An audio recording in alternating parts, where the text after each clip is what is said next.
സാന്നിധ്യമായിട്ട് അറിയപ്പെടുന്ന ഒരാളാണ്. ഇപ്പോ KR ടോണിയിലേക്ക് വരികയാണെങ്കിൽ ആധുനികതയിൽ നിന്നും അതിന്റെ ഒരു വിച്ഛേദത്തെ സൃഷ്ടിച്ചുകൊണ്ട് സ്വന്തമായ ഒരു ഇരിപ്പിടം ഉത്തരാധുനികതയിൽ സൃഷ്ടിച്ച ഒരു കവിയാണെന്ന് പറയാം. അപ്പം എസ്കലേഷനും അത്തരത്തിലുള്ള രചനാപരമായിട്ടുള്ള വൈവിധ്യങ്ങൾ നിലനിൽക്കുന്നത് അത്തരം കടൽ ഭാഷ കവികളിൽ നിന്ന് നിലനിൽക്കുന്നു. അരികു ജീവിതങ്ങളുടെ കഥകൾ ഇന്ന് കവിതയായി പുറത്തു വരുന്നു. അത്തരത്തിൽ ഭാഷ തന്നെ കുറെ കൂടി കാവ്യരചനയ്ക്ക് ഏറ്റവും ഉചിതമായ ഒരു മാർഗമായി മാറുന്ന ഒരു കാലഘട്ടമാണ് എത്തിയിരിക്കുന്നത്. അപ്പൊ ഞാൻ കുറച്ച് ചോദ്യങ്ങൾ മാത്രം ഇവരോട് ചോദിച്ചതിന് ശേഷം ബാക്കി സദസ്സിന് സംവദിക്കാനുള്ള ഒരു അവസരമായിട്ടാണ് ഈ ഒരു വേദിയെ കാണുന്നത്. അപ്പൊ എന്റെ ഒരു ആദ്യത്തെ ചോദ്യം എന്ന നിലയിൽ തന്നെ ഒന്ന്, ഈ പുതിയ കാലത്തെ കാവ്യരചനാ സമ്പ്രദായത്തെ നിങ്ങൾ എങ്ങനെയാണ് അടയാളപ്പെടുത്താൻ ആഗ്രഹിക്കുന്നത്? സ്വന്തം രചനാ സവിശേഷതകളെ മുൻനിർത്തി ഈ കാലഘട്ടത്തിലെ കവിതാ രചനാ സമ്പ്രദായത്തെ ഏത് തരത്തിൽ അടയാളപ്പെടുത്താനാണ് ആഗ്രഹിക്കുന്നതെന്ന് പറഞ്ഞുകൊണ്ട് തന്നെ നമുക്ക് ഈ ഒരു സെഷൻ തുടങ്ങി വെക്കാം എന്ന് കേൾക്കുന്നു. എല്ലാവർക്കും സ്നേഹമുണ്ട്. അതേ തന്നെ എനിക്ക് ഈ ഒരു വേദിയിലൂടെ ഇരിക്കാൻ പറ്റിയതിൽ ഒരുപാട് അഭിമാനമുണ്ട്.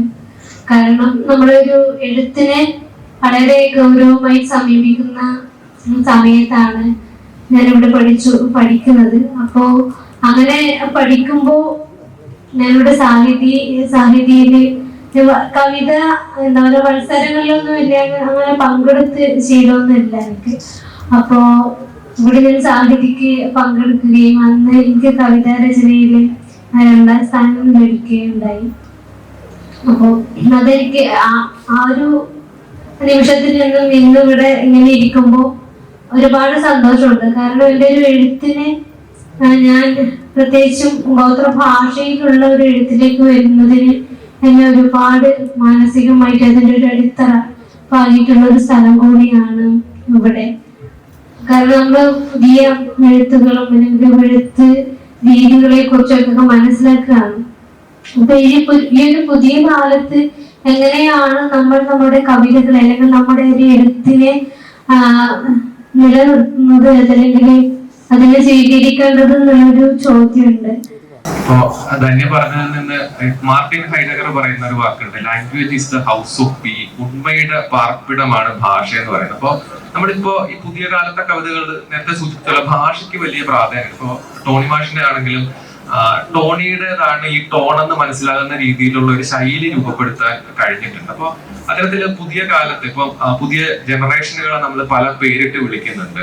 അപ്പോൾ ആ ജനറേഷനുകളിൽ തന്നെ അവരുടെ കാവ്യ സങ്കല്പങ്ങൾ അല്ലെങ്കിൽ പരമ്പരാഗതമായിട്ട് നമ്മൾ പിന്തുടർന്നു വന്ന കുറെ കാവ്യ സങ്കല്പങ്ങളുണ്ട്. ഇപ്പൊ പ്രണയമായാലും വിരഹം പോലുള്ളതിലൊക്കെ തന്നെ ഇന്ന് മാറ്റം വന്നു. പഴയ കാലത്തെ പ്രണയമല്ല ഇന്നത്തെ പ്രണയമായിട്ടൊക്കെ നമ്മൾ അവതരിപ്പിക്കപ്പെടുന്നു. പക്ഷെ ഇവരതിനെയും ഉൾക്കൊള്ളുന്ന രീതിയിൽ ഏറ്റവും സമകാലികമായി നിൽക്കുന്ന രീതിയിൽ കാവ്യരചന നടത്തുകയും ചെയ്യുന്നു. അപ്പോൾ എങ്ങനെയാണ് ഈ ഭാഷയെ ഇത്തരത്തിൽ ഉപയോഗപ്പെടുത്തുന്നത് അല്ലെങ്കിൽ ഈ ഒരു രചനാ രീതി കൂടുതൽ പുതുക്കി കൊണ്ടുപോകാൻ കഴിയുന്നത് എന്നുള്ളതൊന്ന് പറയുകയാണെങ്കിൽ നന്നായിരുന്നു.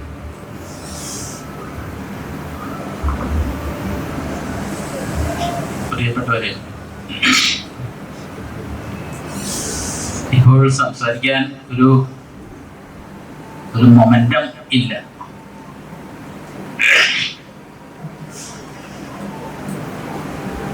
ഊണൊക്കെ കഴിഞ്ഞ് സ്വസ്ഥമായിട്ടിരിക്കുന്ന സമയമാണിപ്പോ. അപ്പൊ എന്തെങ്കിലും പ്രൊവക്കേഷൻ ഇല്ലാണ്ട് സാധാരണ നിലയിലേക്ക് എനിക്ക് സംഭാഷണം വരികയില്ല. ഞാൻ മിണ്ടാതെ കിടന്ന് ഉറങ്ങുക ചെയ്യുക.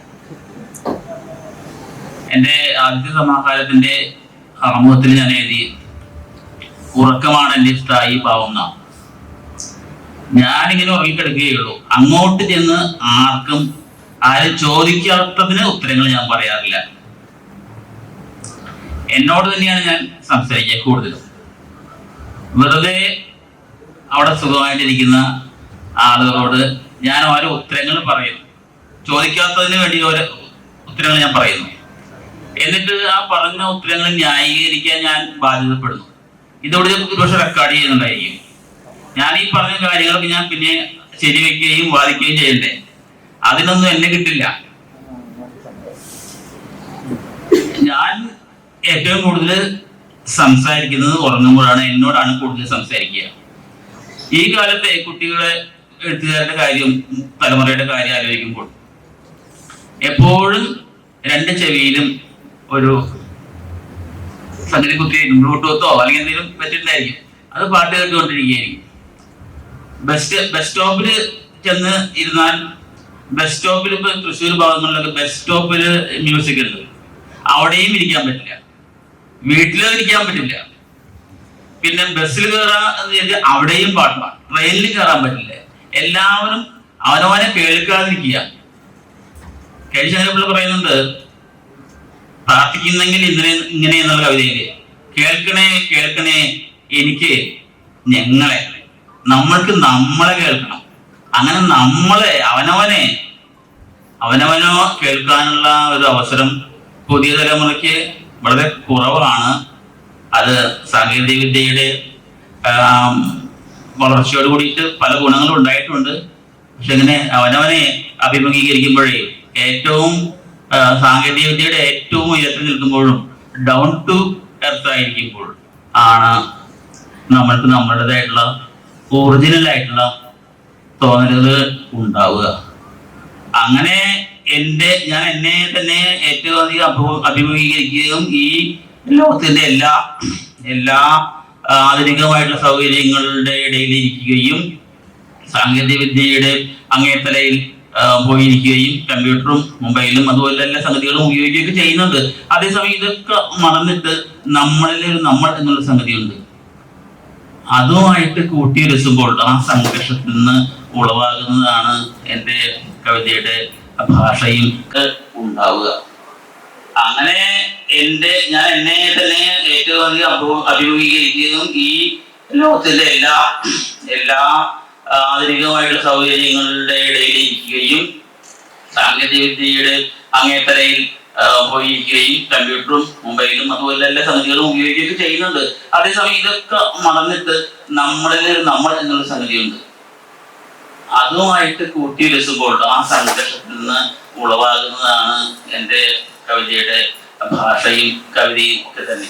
അല്ലാതെ കരുതി കൂട്ടിയിട്ട് ഒരു പുതിയ ഭാഷ സൃഷ്ടിക്കുക എന്നുള്ളതൊന്നും ആർക്കും പറ്റുകയില്ല, എനിക്കും പറ്റുകയില്ല. പറ്റുന്ന നിങ്ങൾ മറ്റുള്ളവർ പറയുമ്പോഴാണ് ഞാനത് അതിനെപ്പറ്റി തിരിച്ചറിയുന്നത്.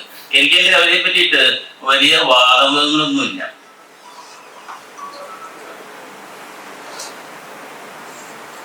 എസ്കലേഷനിലേക്ക് വരികയാണെങ്കിൽ ഇപ്പോ ഉത്തരാധുനിക കവിയായി നിൽക്കുമ്പോൾ തന്നെ ആധുനികതയുടെ ചില ഭാവഗത്തുകൾ കൂടെ അദ്ദേഹത്തിന്റെ ഉള്ളതായിട്ടുണ്ട്. ചില പ്രയോഗങ്ങൾ, വളരെ രസകരമായിട്ടുള്ള ചില പ്രയോഗങ്ങളുണ്ട്. ഇപ്പോ തൊടുവാനാകാ ദൂരം സ്വപ്നങ്ങളിൽ എന്ന പോൽ അവർ വിളറി എന്നൊക്കെ പറയുന്ന പോലുള്ള കുറെ അധികം ഇമേജുകൾ ഒക്കെ ആ കവിതകളിൽ വരാറുണ്ട്. അപ്പോ ഇത്തരത്തിലൊരു പ്രത്യേകമായിട്ടുള്ള ഒരു രചനാ ശൈലി ആവിഷ്കരിക്കുന്നതിൽ എങ്ങനെയാണ് ഇപ്പൊ പ്രാദേശികമായിട്ടുള്ള കുറെ ഘടകങ്ങളും ഒക്കെ അതിൽ വർദ്ധിക്കുന്നുണ്ട്. അപ്പോ അവിടെ ഭാഷ എങ്ങനെയാണ് പ്രയോഗിക്കുന്നത് എന്നുള്ളത്?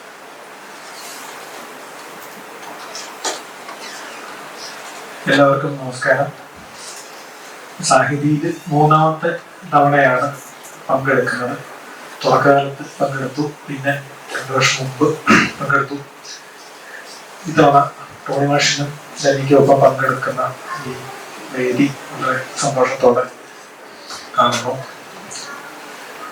കവിതയെ പറ്റി നമ്മൾ എന്തു പറഞ്ഞാലും അത് വീണ്ടും മാഷുമ്പ് പറഞ്ഞ പോലെ തന്നെ ഇത് റെക്കോർഡ് ചെയ്തിട്ട് വീണ്ടും നമ്മൾ അതിനെ സ്ഥാപിക്കാൻ വേണ്ടി ചർച്ച ചെയ്യേണ്ട ഒരു എന്ന് പറഞ്ഞ പോലെ എന്തു പറഞ്ഞാലും കവിതയെ പറ്റി പറയുന്നത് അപൂർണമാണ് എന്നാണ് ഞാൻ വിശ്വസിക്കുന്നത്. കാര്യം എന്ന് പറഞ്ഞാൽ കുറച്ച് കഴിയുമ്പോൾ നമുക്ക് തന്നെ നമ്മൾ പറഞ്ഞ കാര്യത്തെ തിരുത്തേണ്ടി വരും.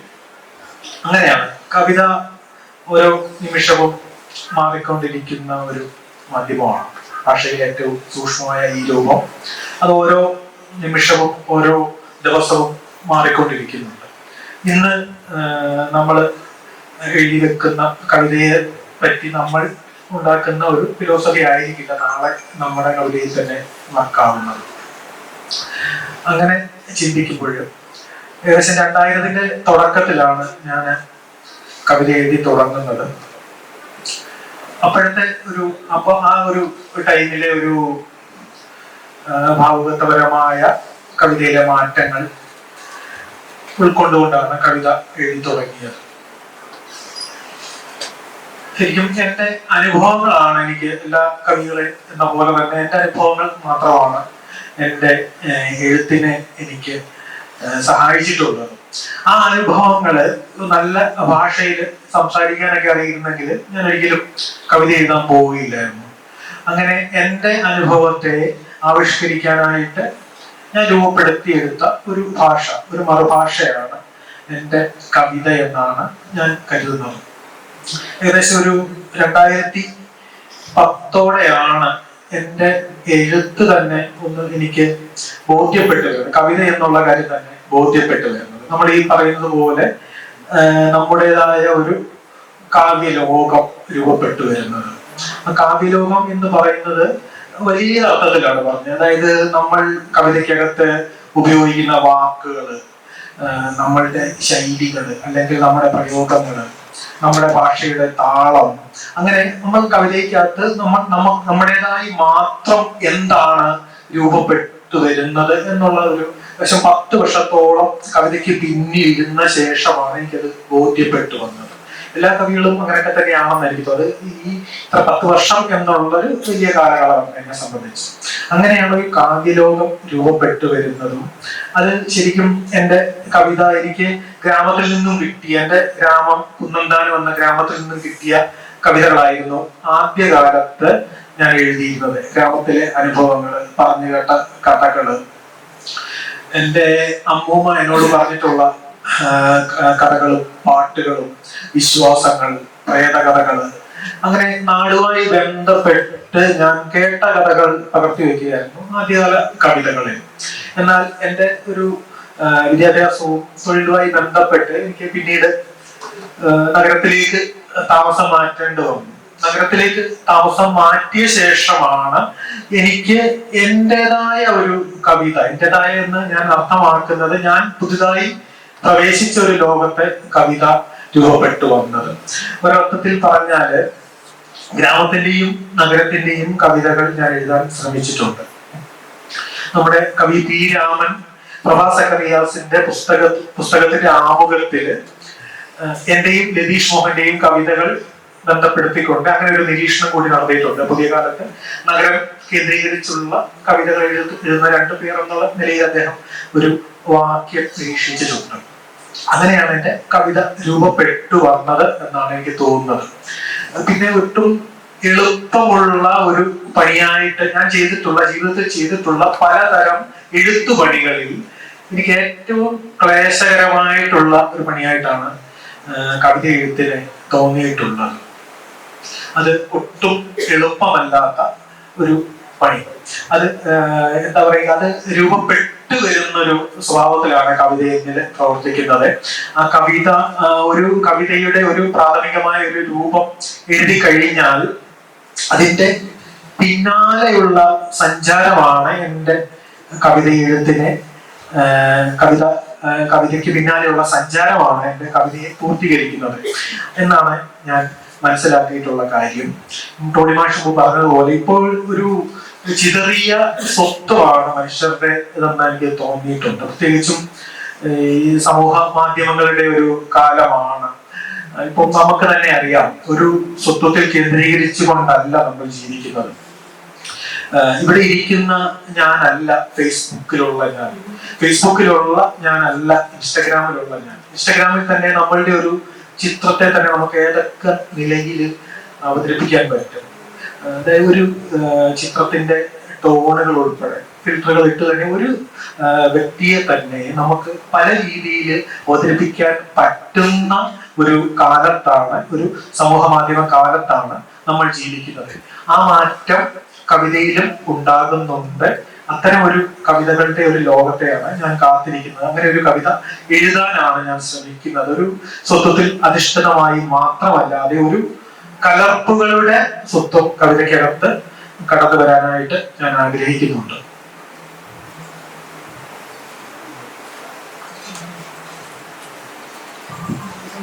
ഒരു സർഗസൃഷ്ടി എന്ന നിലയിൽ ഇപ്പോ ഫിക്ഷൻ റൈറ്റിംഗ്സ് ഒരു വശത്ത് നിൽക്കുന്നു, കാവ്യരചന ഒരു വശത്ത് നിൽക്കുന്നു. അപ്പോ അങ്ങനെ നോക്കുമ്പോൾ ഈ ഫിക്ഷൻ റൈറ്റിംഗ്സിന് കുറച്ചും കൂടെ സോഷ്യൽ മീഡിയയിൽ ഉൾപ്പെടെ കുറച്ച് പ്രചാരം ലഭിക്കുന്നു, അല്ലെങ്കിൽ പ്രൊമോഷൻ ഉൾപ്പെടെ ഉള്ളത് കിട്ടുന്നു.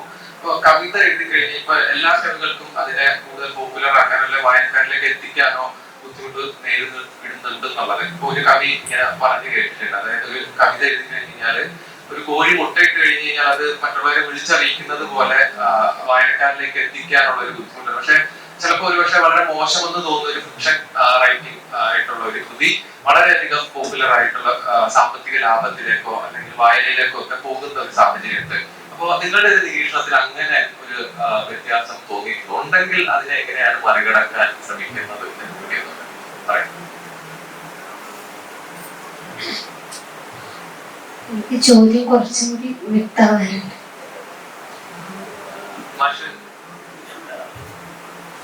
ഞാൻ ഉദ്ദേശിച്ചതാണ് ഇപ്പോ കവിത അതേപോലെ തന്നെ നോവൽ പോലുള്ള കൃതികൾ അല്ലെങ്കിൽ കഥ ഒക്കെ തന്നെ നമുക്ക് സോഷ്യൽ മീഡിയയിലൂടെ കുറച്ചുകൂടെ അതിന്റെ പബ്ലിസിറ്റി ഉണ്ടാക്കിയെടുക്കാൻ കഴിയുന്നുണ്ട്. അപ്പോ പക്ഷെ കവിതയ്ക്ക് എത്രത്തോളം എത്താൻ കഴിയുന്നുണ്ടോ അല്ലെങ്കിൽ അങ്ങനെ ഇല്ലെന്നുണ്ടെങ്കിൽ അതിനെ എങ്ങനെയാണ് മറികടക്കാൻ പറ്റുന്നത് എന്നാണ് ചോദ്യം.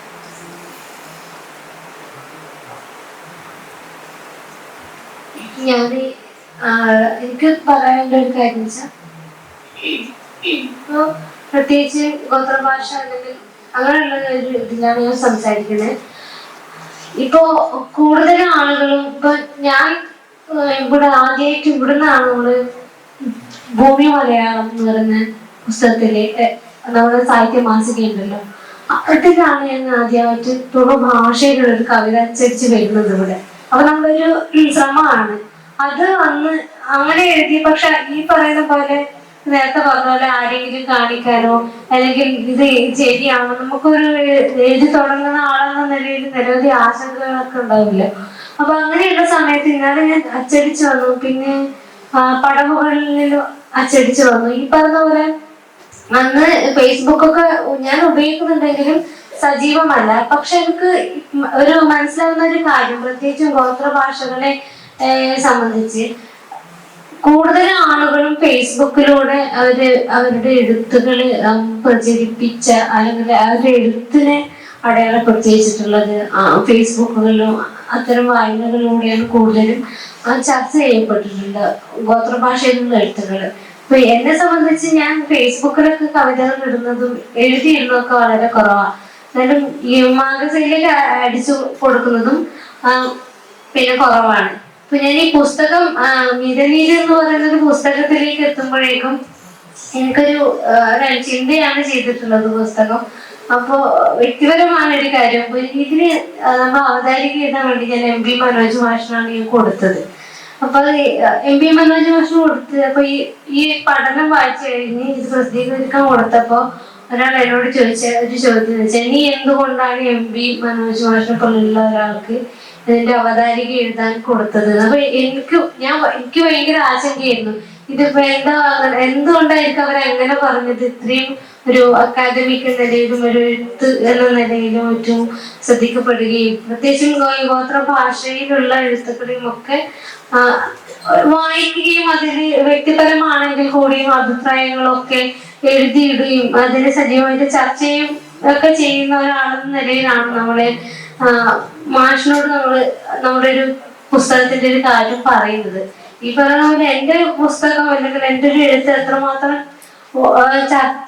പുസ്തകം എന്ന നിലയിൽ ചർച്ച ചെയ്യപ്പെട്ടിട്ടുള്ളത് എനിക്ക് തോന്നുന്നു എന്റെ അനുഭവത്തിൽ എനിക്ക് കുറവാണ്. കവിതകള് ഒറ്റക്കും തെറ്റക്കുമുള്ള കവിതകള് അതിൽ പലരും വായിച്ച് പല അഭിപ്രായങ്ങളും അങ്ങനെയൊക്കെ പറയുന്നുണ്ടെങ്കിലും അപ്പൊ ഇങ്ങനെ കിട്ടിയൊരു അനുഭവം എന്നെ സംബന്ധിച്ച് എനിക്ക് വലിയൊരു എഴുതുന്ന ആളുകളിൽ മാനസികമായിട്ട് ഭയങ്കര ഒരു പ്രശ്നം ഉണ്ടാക്കി. അപ്പൊ നമ്മളിങ്ങനെ ആലോചിക്കണം, നമ്മള് പൊതുയിടത്തില് നമ്മളെ കവിത കൊണ്ടുവരുമ്പോ അല്ലെങ്കിൽ സോഷ്യൽ മീഡിയ സമൂഹ മാധ്യമങ്ങളിലൊക്കെ നമ്മുടെ ഇത്തരം എഴുത്തുകൾ വരുമ്പോ അതിനെ പൊതുസമൂഹം എങ്ങനെയാണ് നോക്കുക എന്നുള്ളൊരു ചോദ്യം അങ്ങനത്തൊക്കെ ഉണ്ട്. എന്നിരുന്നാൽ പോലും നമ്മളതിനെ അതിജീവിക്കുകയാണ്. പലതരത്തിലും ചിലപ്പോൾ നല്ല വിമർശനങ്ങളൊക്കെ ഉണ്ടാവും. എന്നാൽ പോലും നമ്മളതിനെ അതിജീവിക്കുകയാണ് എഴുതി വരുന്ന ഒരാളെന്ന നിലയിൽ. ഇപ്പോ പഴയ ഭാഷയില് സിജു സി മീന എന്ന് പറയുന്ന വല്ലി എന്ന് പറയുന്നൊരു കവിതാ സമാഹാരം ചെയ്തു. അപ്പൊ അതില് ഒരു കവിത കാലിക്കറ്റ് യൂണിവേഴ്സിറ്റിയിൽ പഠിക്കാൻ വേണ്ടി വന്നപ്പോ അദ്ദേഹം ഇത് ഫേസ്ബുക്കില് പോസ്റ്റ് ചെയ്യുണ്ടായി. അപ്പോ അതിന്റെ താഴെ ഒരാൾ കമന്റ് ചെയ്താണ് പണിയന്റെ കവിതകളൊക്കെ പഠിക്കേണ്ടി വന്നൊരു ഗതികേട് എന്നുള്ളതാണ്. അപ്പൊ അത് സമൂഹത്തിൽ നിന്ന് നമുക്ക് നമ്മള് ഈ പോലെ ഫേസ്ബുക്കിലോ മറ്റേ ഒക്കെ നമ്മുടെ ഒരു കവിതയായാലും കവിതയുമായി ബന്ധപ്പെട്ടുള്ള നമ്മുടെ അനുഭവങ്ങളൊക്കെ ആയിട്ട് നമ്മൾ പങ്കുവെക്കുമ്പോൾ സമൂഹത്തിൽ നിന്ന് കിട്ടുന്ന ഇത്തരം ചില ചോദ്യങ്ങള് നമ്മളെ കൂടുതൽ ചിന്തിപ്പിക്കുകയാണ്.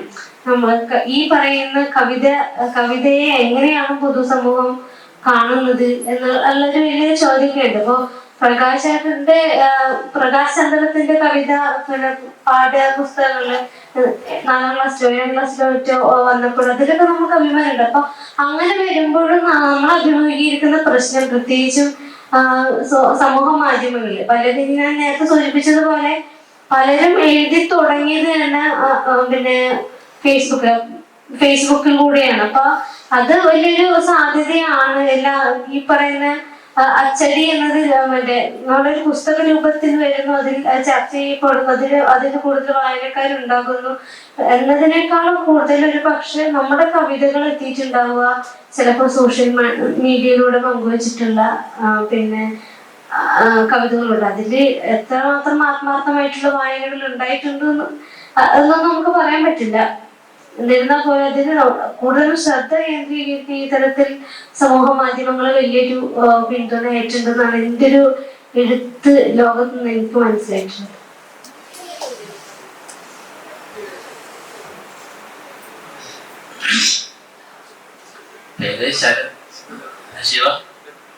ശിവദത്തിന്റെ ഈ ചോദ്യം ഒരു ഗംഭീരമായ ചോദ്യമാണ്.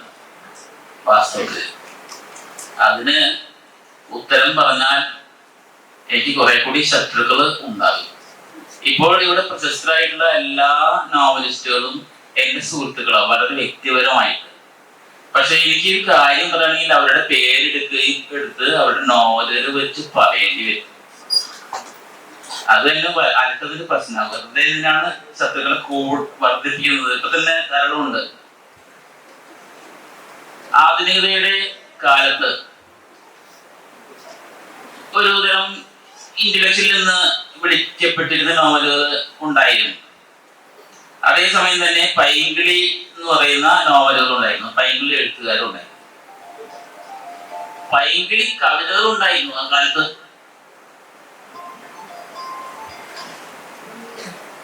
ആ കാലത്ത് പൈങ്കിളി നോവലുകളാണ് ഉണ്ടായിരുന്നത്.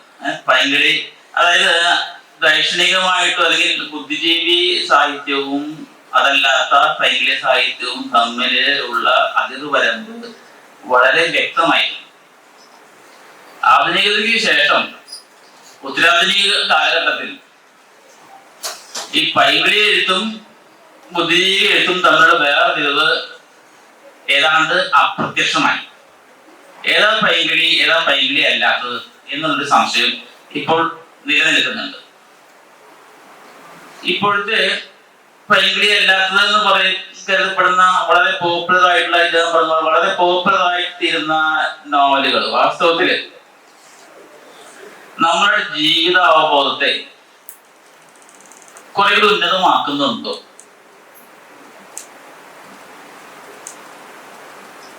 ഇന്റർനെറ്റിൽ നിന്ന് കിട്ടുന്ന നാനാവിധ അറിവുകൾ ഉപയോഗപ്പെടുത്തിയിട്ട് പല അറിവുകളും കൂട്ടിച്ചേർത്ത് പാച്ച് വർക്ക് ചെയ്ത് കൃത്രിമമായിട്ടൊരു അന്തരീക്ഷ സൃഷ്ടി നടത്തി പഠിച്ച് നോട്ട്ബുക്കിൽ കുറിപ്പെടുത്ത് വേണമെങ്കിൽ രസകരമായിട്ട് വായിക്കാൻ കൊള്ളാവുന്ന ഒരു നോവൽ രചിക്കാം. ആളുകളുടെ പേര് പറഞ്ഞ നോവൽ ചൂണ്ടിക്കാണിച്ചാൽ അത് ഒരു വിഷമല്ലേന്നിട്ട് ഞാൻ പറഞ്ഞത്. അതിന്റെ ഒരു തുടക്കം ഒരു പ്രത്യേക നോവലിലുണ്ട്. അത് വർദ്ധിച്ചു വരുന്നുണ്ട്. അത് നന്നായിട്ട് വിറ്റ് പോകുന്നുണ്ട്. ഇതൊരു ഉത്തരാധുനിക പൈങ്കിളി അല്ലേ എന്ന് വേണമെങ്കിൽ ആലോചിച്ച് നോക്കാം. നോവൽ രംഗത്ത് ആധുനികതയുടെ കാലത്തുണ്ടായിരുന്ന പൈങ്കിളി നോവലുകൾക്ക് ഒരു ഭാവഭേദം വന്ന് ഉത്തരാധുനികമായിട്ടുള്ള ഒരു പോപ്പുലർ റൈറ്റിംഗ് വന്നു ചേർന്നിട്ടുണ്ട്. അത് വിപണി നല്ലവണ്ണം മുതലാക്കുന്നുണ്ട്. കവിത ആകട്ടെ അങ്ങനെ പെട്ടെന്ന് പോപ്പുലർ ആവാൻ മടിക്കുന്ന ഒരു ജനുസാണ്, ഒരു ഇനം. അത് പണ്ടും അതെ, ഇപ്പോഴും അതെ. അതൊരിക്കലും പോപ്പുലറായി വന്നിട്ടില്ല. അപ്പൊ അതുകൊണ്ട് ഏറ്റവും അവസാനം കണ്ടാമൃഗം ആവുന്നത് ആണ് കവിത.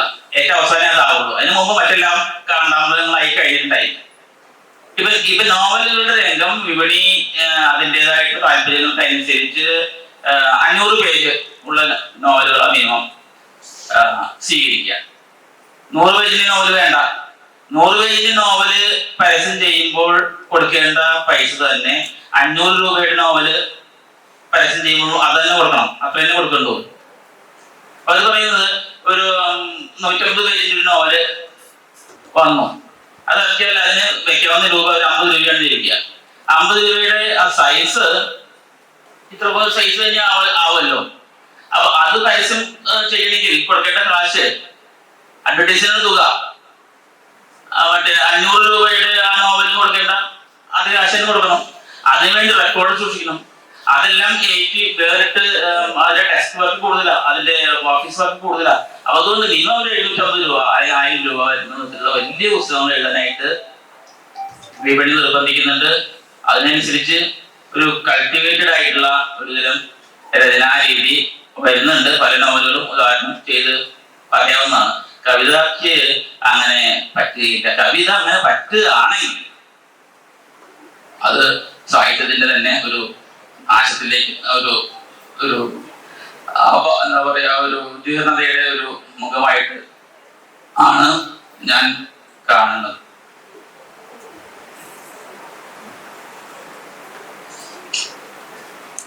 ഇപ്പം കവിതയിൽ തന്നെ രൂപി കൗറിന്റെ കവിതകളൊക്കെ ലക്ഷക്കണക്കിന് കോപ്പികളാണ് വിറ്റ് പോകുന്നത്. കവിത എന്നുള്ള നിലയ്ക്ക് നമ്മുടെ സൗന്ദര്യശാസ്ത്രപരമായ നമ്മളുടെ ആശങ്കകളും ഒക്കെ അതിനോട് ചേർത്ത് വെച്ച് നോക്കിക്കഴിഞ്ഞാൽ നമ്മളിലെ വായനക്കാരന് അത് എത്രത്തോളം തൃപ്തി തരുന്നുണ്ട് എന്നുള്ള ചോദ്യം മാറ്റി നിർത്തിയാൽ മലയാളത്തിലെ കാര്യം ഇത് എല്ലാ കാലത്തും ഇത്തരം ഒരു എഴുത്തുകൾ ഉണ്ടായിട്ടുണ്ട് എന്നാണ് ഞാൻ മനസ്സിലാക്കുന്നത്. അത് മുമ്പായാലും ഇപ്പോഴായാലും ഇപ്പോഴത് എനിക്ക് തോന്നുന്നത് അതൊരു പ്രചരണത്തിന് അല്ലെ പരസ്യം ചെയ്യാനായി പുതിയ മാധ്യമങ്ങൾ ഉപയോഗപ്പെടുത്തുന്നുണ്ട്. ഇത്തരം നോവലുകളും അല്ലെങ്കിൽ എഴുത്തുകളും അത് കൂടുതൽ ആൾക്കാരിലേക്ക് എത്തുകയും പിന്നെ ഒരു പുസ്തകം വാങ്ങിക്കണമെങ്കിൽ വളരെ എളുപ്പമാണ്. ഒരു മൗസ് ക്ലിക്ക് ചെയ്താൽ തന്നെ പുസ്തകം നമുക്ക് എത്തുന്ന രീതിയിലേക്ക് അവസ്ഥ മാറിയിട്ടുണ്ട്. ബുക്ക് ഷോപ്പിൽ പോയി പുസ്തകം മേടിക്കേണ്ട അങ്ങനെ ആ ഒരു സാധ്യതയെ പുതിയ കാലത്ത് ഉപയോഗപ്പെടുന്നുണ്ട്. എന്നാൽ കവിതയാണ് അതിൽ നിന്ന് മാറി നിൽക്കുന്ന ഒരു കാര്യം. ഇപ്പം കവിത പൊതുവെ അങ്ങനെ ഒരു വരികൾ കൊണ്ടൊന്നും ഒരാളിലെ ഇവിടെ പുസ്തകം മേടിച്ച് വായിക്കുന്ന ആൾക്കാർ കുറവാണ്.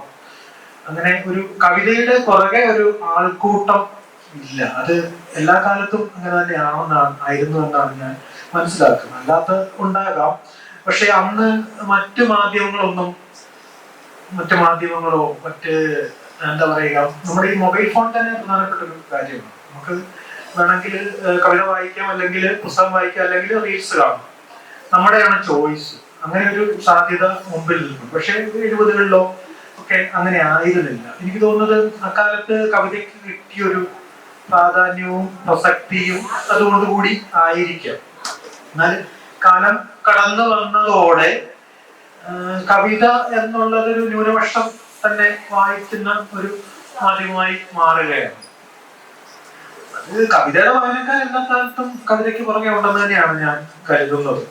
പിന്നെ രണ്ടാമത്തെ കാര്യം, നമുക്കൊരു പെയിന്റിങ് കാണണമെങ്കിൽ ഒരു ചിത്രത്തിന്റെ ഭാഷയുണ്ട്, നമുക്കത് അറിഞ്ഞിരിക്കണം. അപ്പൊ കവിത ഇപ്പം നമുക്ക് പെട്ടെന്ന് കിടന്നൊരു കവിത വായിച്ച് ആസ്വദിക്കാൻ ഒരു സാധാരണ വായനക്കാരന് കവിത വായിച്ച് ശീലമില്ലാത്ത വായിക്കാത്ത ഒരാൾക്ക് കഴിഞ്ഞെന്ന് വരും. പക്ഷെ കഥയിലേക്കും നോവലിലേക്കും ഒക്കെ വളരെ പെട്ടെന്ന് എൻട്രി കിട്ടും, നമുക്ക് വായിച്ച് കടക്കാൻ പറ്റും. പക്ഷെ കവിത ഒരു തരത്തില് കവിതയുടെ ഒരു ഭാഷ, പിന്നെ ഒരു കവിത എഴുതുന്ന ആൾക്ക് തന്നെ ഒരു എന്താ പറയാ കവിതയിൽ ജീവിക്കുന്ന സ്വഭാവം ഉള്ളവരായിട്ടാണ് ഞാൻ കാണുന്നത്. അത് ഈ ശരിക്കും ഫിക്ഷൻ വായനക്കാരിൽ ഉണ്ടെന്ന് തോന്നുന്നില്ല. ഫിക്ഷൻ വായിച്ച് കടന്നു പോവുകയാണ് ഫിക്ഷൻ. പക്ഷെ കവിത എന്ന് പറഞ്ഞ ഒരു കാവ്യ ജീവിതത്തെ നമ്മൾ അപ്പാടെ മനസ്സിലാക്കി. ഇപ്പൊ ടോണി മാഷിന്റെ ഈ പുസ്തകം എന്ന് വെച്ചാൽ ഒരു കവിയുടെ നീണ്ടകാലത്തെ കവിതയിൽ ജീവിച്ചതിന്റെ ഒരു അടയാളമായിട്ടാണ് ആ പുസ്തകം. അദ്ദേഹത്തെ കാണുന്ന പോലെ തന്നെയാണ് ആ പുസ്തകവും നമുക്ക് മുന്നിൽ ഇരിക്കുന്നത്. അങ്ങനെയാണ് ഒരു കവിതയെ ഒരാൾ ഫോളോ ചെയ്യുന്നതെന്നാണ് ഞാൻ മനസ്സിലാക്കുന്നത്. ഇപ്പം അത് വിപണിക്ക് കവിതയെ തൊടാൻ കഴിയത്തില്ല. വിപണിക്ക് ഒരിക്കലും കവിതയെ വിറ്റഴിക്കാൻ, അതായത് വിപണിക്ക് പറ്റുന്ന രീതിയിലേക്ക് കൊണ്ടൊരു കവിയെ കൊണ്ട് എഴുതിപ്പിച്ച് വിറ്റഴിക്കാൻ പറ്റുന്ന ഒരു ഭാഷാരൂപമല്ല കവിത. അതുകൊണ്ട് തന്നെ അതിന് സ്വീകാര്യത കുറവാണ്, കവികൾക്ക് സ്വീകാര്യത കുറവാണ്. ഫിക്ഷൻ റൈറ്റേഴ്സിനെ വെച്ച് നോക്കുമ്പോഴത്തേക്ക് ഇപ്പം ഫെസ്റ്റിവലുകളൊക്കെ നടക്കുകയാണെങ്കിൽ അതിലെ ഏറ്റവും ഒഴിഞ്ഞ വേദികളായിരിക്കാം കവികൾക്ക് കിട്ടുന്നത്. കവികളെ അവിടെ ആയിരിക്കാം കൊണ്ടിരുന്നത്. കവികൾക്ക് നൽകുന്ന വിഷയങ്ങൾ തന്നെ വളരെ നമുക്ക് വായിച്ചു കഴിഞ്ഞാൽ ഇതെന്താണ് ഇവർ ഉദ്ദേശിച്ചത് തന്നെ മനസ്സിലാകാത്ത രീതിയിലുള്ള വിഷയങ്ങളെ വെച്ചിട്ട് കവികൾ ചർച്ച ചെയ്യുന്ന കാണാം. അതിന് മുന്നിൽ വളരെ ചെറിയൊരാൾക്കൂട്ടം, പക്ഷെ ആ ഒരാൾക്കൂട്ടം തന്നെയാണ് എന്റെ പ്രതീക്ഷ. ആ ആൾക്കൂട്ടം തന്നെയാണ് കവിത വായിക്കുകയും കവിതയിൽ ഇടപെടാൻ ശ്രമിക്കുകയും ചെയ്യുന്ന ഒരാൾക്കൂട്ടം തന്നെയാണ്. അത് എല്ലാ കാലത്തും കവിതയ്ക്ക് പുറകിൽ ഉണ്ടാകും എന്ന് തന്നെയാണ് കരുതുന്നത്. ഇനി തീർച്ചയായിട്ടും സദസ്സിനുള്ള സമയമാണ്. അതിന് മുൻപ് ഞാൻ പലപ്പോഴും സ്കൂളിലൊക്കെ പഠിക്കുമ്പോഴാണ് ഇപ്പൊ കെ ആർ ടോണി മാഷിന്റെ ഒക്കെ കവിതകൾ വായിക്കുമ്പോ ഇവരുടെ ശബ്ദത്തിൽ തന്നെ അത് നേരിട്ട് കേട്ടിട്ട് അല്ലെങ്കിൽ ഒരിക്കലും ഇങ്ങനെ അദ്ദേഹത്തിന്റെ തന്നെ പുസ്തകത്തിൽ എഴുതിയിട്ടുണ്ട്. കെ ആർ ടോണി മാഷിന്റെ കവിത വായിച്ചിട്ട് ഒരു കുട്ടിക്ക് കൗതുകം തോന്നിയിട്ട് അദ്ദേഹത്തെ കാണാൻ ചെല്ലുന്ന ഒരു അനുഭവമൊക്കെ ഈ പുസ്തകത്തിൽ തന്നെ ഞാൻ വായിച്ച് കേട്ടിട്ടുണ്ട്. അപ്പൊ കൗതുകത്തോടെ അദ്ദേഹത്തെ ഒന്ന് തൊടണമെന്ന് ആഗ്രഹം പറയുകയും അദ്ദേഹം അതിന് ഇരുന്ന് കൊടുക്കുകയൊക്കെ ചെയ്യുന്നു. അത്രത്തോളം കവിത ഉള്ളിലേക്ക് കയറിയ കുഞ്ഞു കുട്ടികൾ മുതൽ മുതിർന്നവരിലൊക്കെ തന്നെ സ്വാധീനം ചെലുത്തുന്നുണ്ട്. അപ്പൊ എന്റെ ഒരു വ്യക്തിപരമായ ആഗ്രഹം കൂടിയാണ് നിങ്ങൾ മൂന്നുപേരും ഒരു കവിത ചൊല്ലിയിട്ട് നമുക്ക് സദസ്സിലേക്ക് ചോദ്യങ്ങൾക്കായി പോകാം എന്നുള്ളത്.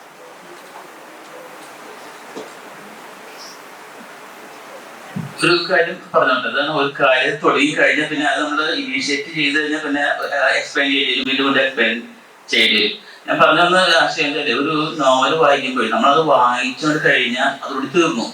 മറിച്ച് അത് വായിച്ചു കഴിഞ്ഞിട്ട് നമ്മുടെ മാനസികാവസ്ഥ, നമ്മുടെ ജീവിതാവബോധം കുറച്ചും കൂടി ഉന്നതമാവണം. അങ്ങനെ ആവുന്നതായിട്ട് കാണുന്നില്ല എന്നുള്ളതാണ് ഞാൻ പറയാൻ ആഗ്രഹിച്ചത്. ഇപ്പോഴുള്ള ഏറ്റവും വിറ്റഴിയപ്പെടുന്ന നോവലുകൾ വായിക്കുമ്പോൾ സുഖമായിട്ട് വായിക്കാൻ പറ്റും, രസമായിട്ട് വായിച്ചു പോകും.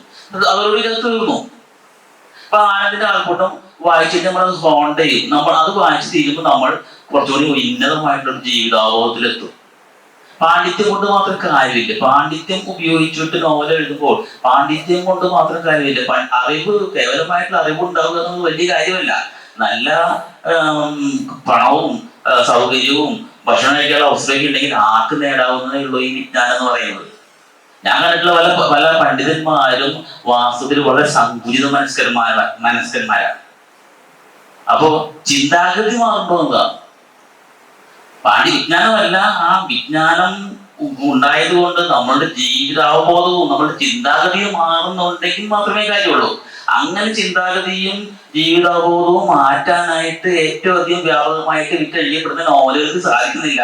അതേസമയം ഒരു കവിത വായിക്കുമ്പോൾ അല്ലെങ്കിൽ ആനന്ദ കൃതികളൊക്കെ വായിക്കുമ്പോൾ നമുക്ക് അതിൻ്റെതായിട്ടുള്ള ഒരു ഉയർച്ച എനിക്ക് ഫീൽ ചെയ്യാറുണ്ട്. അത് എന്തുകൊണ്ട് മറ്റൊരു ഫീൽ ചെയ്യുന്നില്ല എന്ന് പറയുമ്പോൾ ഒരു മെക്കാനിക്കലായിട്ടുള്ള ഒരു റൈറ്റിങ് ഇപ്പൊ സംഭവിക്കുന്നുണ്ടോ, അതിന് നമുക്ക് ഉത്തരവാദികൾ തൈകടി എന്ന് പറയണോ, ആ ടേം ഞാൻ ഉപയോഗിക്കില്ല. ആ രീതിയിലുള്ള ഒരു രചനാ സമ്പ്രദായം ഉണ്ടാവുന്നുണ്ടോ എന്നുള്ള സംശയം എന്നോട് വെച്ചത് മാത്രമേ. ഓക്കെ,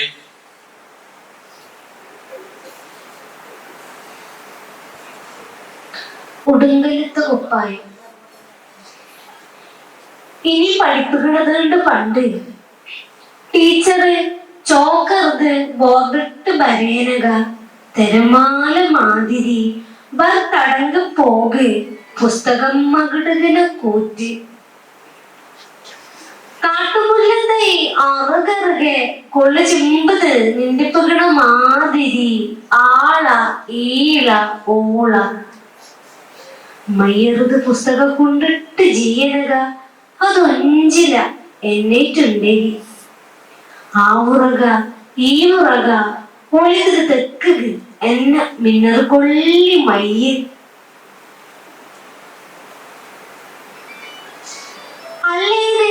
പെയ്ത് ചിക്കണ അടുത്തുകല്ല് മാതിരി ഉറതുണ്ടാക് ആള ഈള ഓള. ടീച്ചർ ചോനപ്പേനെ നികല് ചൂതാലെ മാടിട്ട് നോടുത് ചപ്പകണ ബെഞ്ചി മാതിരി ഏന് മണി മുട്ടത് പണ്ടെത്തിയാനക തൊറോട്ടു കുഞ്ഞപ്പ മട്ടന് നെഞ്ച തിങ്ങിയെ തരത്ത് ചാമ്പ് കൊള്ളിത്തടത്തെ ഉടുങ്കല് കുഞ്ഞിക്ക് കുപ്പായ ആതില്ല എന്നെ ആള ഈള ഓള. അതാ പൊക്കണ് കൊല്ലിക്കടത്ത് കുഞ്ഞപ്പ തുഞ്ചിപ്പം. അതാ പൊക്കണ് കൊല്ലിക്കടത്ത് കുഞ്ഞപ്പ തുഞ്ചിപ്പം. ഉണക്കമീനിന്റെ കുപ്പായം കവിതയുടെ പേര്. ഇന്ന് പഠിപ്പിക്കുന്നതെന്ന് പറഞ്ഞ് ടീച്ചർ ചോക്കെടുത്ത് ബോർഡിൽ വരയുമ്പോൾ തിരമാല മാതിരി വന്നടങ്ങിപ്പോയി പുസ്തകം മറിയുന്ന ഒച്ച. കാട്ടുമുല്ലത്തെ അടുത്തടുത്ത് വിറക് ചുമന്ന് നിൽക്കും പോലെ ആയും ഈയും ഓവും. കണ്ണെടുത്ത് പുസ്തകക്കുഴിയിലേക്ക് വയ്ക്കുമ്പോൾ അതൊന്നും എന്റേതിലുണ്ടായിരുന്നില്ല. കണ്ണെടുത്ത് പുസ്തകക്കുഴിയിലേക്ക് വയ്ക്കുമ്പോൾ അതൊന്നും എന്റേതിലുണ്ടായിരുന്നില്ല. അപ്പുറത്തും ഇപ്പുറത്തും മിന്നിക്കെട്ടു എന്റെ മിന്നാമിന്നി കണ്ണുകൾ. അവിടെയൊക്കെയും എടുത്തു വച്ച അടുപ്പുകല്ല് പോലെ ഉറഞ്ഞ ആയും ഈയും ഓവുന്ന ഞണ്ടുപോലെ ഞാൻ. ടീച്ചർ നോക്കുമ്പോഴൊക്കെയും മാളത്തിൽ നിന്ന് നുഴഞ്ഞിറങ്ങുന്ന ഞണ്ടുപോലെ ഞാൻ. മണിയടിച്ചു. വീടെത്താറായപ്പോൾ വഴിയിൽ കുഞ്ഞമ്മ മടി നിറയെ മുറുക്കാൻ തലയിൽ ചുള്ളി വിറകിനുള്ളിൽ ഉണക്കമീൻ കുഞ്ഞിനെ കുപ്പായമായിരിക്കുന്ന എന്റെ ആയും ഈയും ഓവും. മണിയടിച്ചു. വീടെത്താറായപ്പോൾ വഴിയിൽ കുഞ്ഞമ്മ മടി നിറയെ മുറുക്കാൻ തലയിൽ ചുള്ളി വിറകിനുള്ളിൽ ഉണക്കമീൻ കുഞ്ഞിന് കുപ്പായമായിരിക്കുന്ന എന്റെ ആയും ഈയും ഓവും. അതാ പോകുന്നു തോട് കടന്ന് കുഞ്ഞമ്മയ്ക്കൊപ്പം. അതാ പോകുന്നു തോട് കടന്ന് കുഞ്ഞമ്മയ്ക്കൊപ്പം.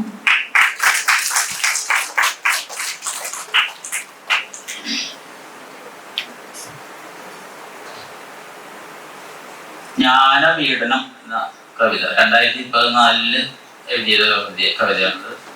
ജ്ഞാനപീഡനം.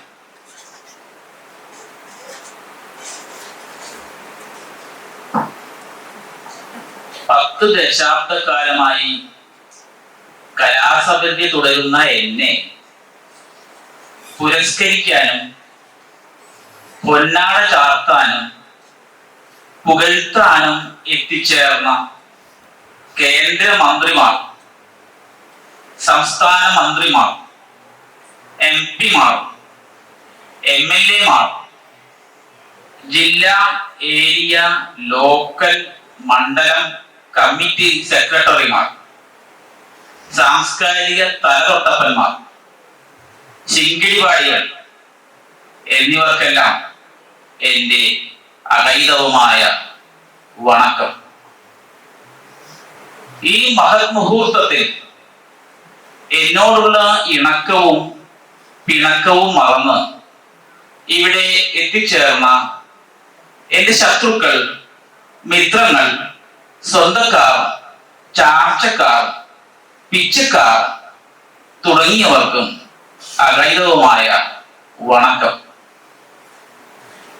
എൻ്റെ അഗൈതവുമായ കലാസപര്യ ഇത്രത്തോളം വളർന്ന സ്ഥിതിക്ക് അത് ഞാൻ പോലും അറിഞ്ഞിരുന്നില്ല. സമ്പൂർണമായ സംസ്ഥാന ദേശീയ ബഹുമതികളോടെ എന്നെ കെട്ടിയെടുക്കും വരെ എന്റെ അനുസ്യൂതമായ കലാസപര്യ നിർവിഘ്നം തുടരാൻ ഞാൻ പ്രതിജ്ഞാബദ്ധനായിരിക്കുമെന്ന് വാഗ്ദാനം ചെയ്തുകൊള്ളും. ബ്രാക്കറ്റിലെ കയ്യടി. എന്റെ മാത്രമല്ല എല്ലാവരുടെയും ശിങ്കിടിപാടികൾ സർവത്ര വളർന്ന് വലുതാകട്ടെ. India is a sovereign socialist secular democratic, നമോ റിപ്പബ്ലിക്. ഇത്രയും പറഞ്ഞുകൊണ്ട് എന്റെ എളിയ വാക്കുകൾ ഞാൻ ഉപസംഹരിച്ചു കൊള്ളുന്നു. എനിക്ക് നന്ദി. ജയ് ഹിന്ദ്.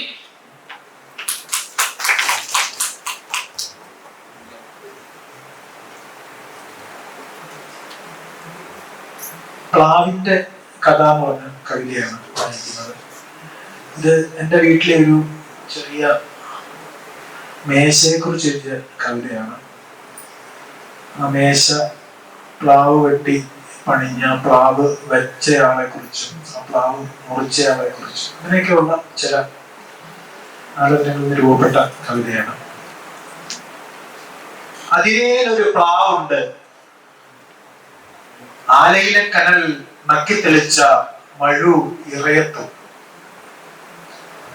മഴുവിന്റെ പല്ലിലൂടെ നീളുകൾ പായുമ്പോൾ പ്ലാവ് വെട്ടി പണിയേണ്ട മേശ വലിച്ചിട്ടിരുന്ന് പ്ലാവിലേക്ക് തന്നെ നോക്കി. നീളുകളെ തുരത്തി മഴുവിന്റെ പല്ലിൽ വിരലോടിക്കുമ്പോൾ തായ്തടിയിലേക്കേണ്ട കൊത്തിൽ ചക്കകൾ വിറച്ചു. കൊമ്പുകളെ ചുറ്റി എഴുന്നു വളരും പ്ലാവിലകൾ വന്നു വീഴേണ്ട പറമ്പിലേക്ക് ചത്തുപോയ ആട്ടിൻകുട്ടികൾ മണ്ണിനടിയിൽ നിന്ന് കുതിച്ചു. കരിച്ചട്ടികളും ചെടിച്ചട്ടികളും ആട്ടിൻകുട്ടികൾ ചവിട്ടിക്കൂട്ടുമ്പോൾ അയൽക്കാർ അമ്മയെ ആഴത്തിൽ സ്മരിക്കും. ഞാൻ വന്നപ്പോഴേക്കും കളം വിട്ടിരുന്നു അവർ. എന്നാൽ ആ നേരം മുറ്റത്തവരിരുന്ന് ഒളിഞ്ഞ ഒരു ചട്ടിയിൽ ചക്കക്കുരു വറുത്തു. വിത്തുകളുടെ അദൃശ്യമായ വേരുകൾ വെന്തുരുകും ഇരുപ്പ് ചട്ടിയിൽ ഓടി നടന്നു. അവരുടെ പേരും മുഖവും തീർച്ചയില്ല. അതറിവുള്ളവരും നേരത്തെ കളം വിട്ടിരുന്നു. എങ്കിലും വറക്കും മണത്തിൽ പടരും പൊകാറയിൽ ഞങ്ങൾ ചിരിച്ചുകൊണ്ട് നോക്കി. അവർ എഴുന്നേറ്റ് വന്ന് ഒരു വറുത്ത ചക്കക്കുരു എന്റെ വായിൽ വെച്ച് ചെവിയിൽ തൊട്ടു. രാത്രി അറപ്പിച്ച പലകകൾ കാതലേറ്റാൻ വയലിലെ ചേറിലിറക്കുമ്പോൾ മരിച്ചവരിട്ട ചൂണ്ടകളിൽ മീൻ കൊത്തുന്ന ശബ്ദം. മരിച്ചവർ ഇരുട്ടിലിരുന്ന് പിടയ്ക്കും മീനുകൾ കുടഞ്ഞിട്ട് വീതം വെക്കുന്നു. പ്ലാവ് വലിയ ഒരു മരമാകുന്നു. ചക്ക വഴുക്കുമ്പോൾ ഈച്ചകൾക്ക് വരെ മണം കിട്ടും. കാക്കച്ചുണ്ടുകളിലാണ് ചുളയുടെ വിളവ്. ഈച്ചകളും കാക്കകളും ഇറയത്ത് കടുത്ത ആലോചനയിൽ പഴുത്ത ചക്കയുടെ മണത്തിനു പിന്നാലെ പറക്കണം. അതിലേ നിൽക്കുന്ന പ്ലാവ് വെട്ടി പണിയേണ്ട മേശ വലിച്ചിട്ട് നട്ടുച്ചയ്ക്ക് കിടന്നുറങ്ങുമ്പോൾ പണ്ട് വിത്തുകളുമായി ഈടിക്കലേക്ക് നടന്ന ഒരു പടുവൃദ്ധൻ മണ്ണിനടിയിലിരുന്ന് കള്ളക്കഴുവേറിന്ന് വിളിച്ചു. ആ വിളിയിലേക്ക് പ്ലാങ്കറ ഊറും മണം. ചക്കകളെല്ലാം വെട്ടിയിട്ട് ആദ്യം താഴ്ത്തേണ്ട കൊമ്പിലേക്ക് വലിഞ്ഞു കയറി താഴേക്ക് നോക്കുമ്പോൾ മരിച്ചവർ മഴുവുമായി മണ്ണിൽ ഓടി നടക്കുന്നു. അതേ ഇരിപ്പിരുന്നു. ചുറ്റിപ്പടർന്ന പ്ലാവിലകൾ നിന്നപടി പഴുത്തു.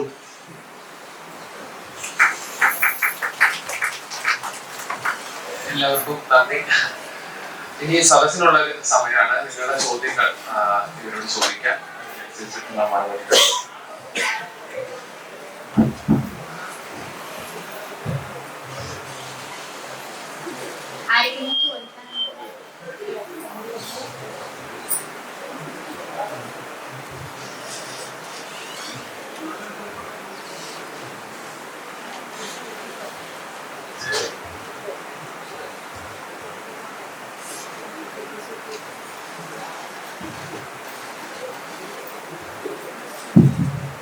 നമസ്കാരം. നല്ലൊരു സെക്ഷൻ ആയിരുന്നു കവിതയുടെ. എന്താ പറയാ, എനിക്ക് ഒത്തിരി സന്തോഷമുണ്ട്. എന്നെ പഠിപ്പിച്ച എന്റെ പ്രിയപ്പെട്ട അധ്യാപകനാണ് KR ടോണി മാഷ്. മാഷ് വരുന്നുണ്ട് അറിഞ്ഞപ്പോ തൊട്ട് ഞാൻ പ്രൊഫഷൻ നോക്കിയിരിക്കുക എന്നാണ്, എപ്പോഴാണ് ആ സെക്ഷൻ അറ്റൻഡ് ചെയ്യണം എന്നുള്ള ഒരു ഇത്രയും ആകാംക്ഷയോട് കൂടിയിട്ട്. എന്താ പറയാ, PG കാലയളവിൽ കാലടി യൂണിവേഴ്സിറ്റി സെന്ററിലായിരുന്നു മാഷിനെ പഠിപ്പിച്ചിട്ടുണ്ടായിരുന്നത് 2015 കാലഘട്ടത്തില്.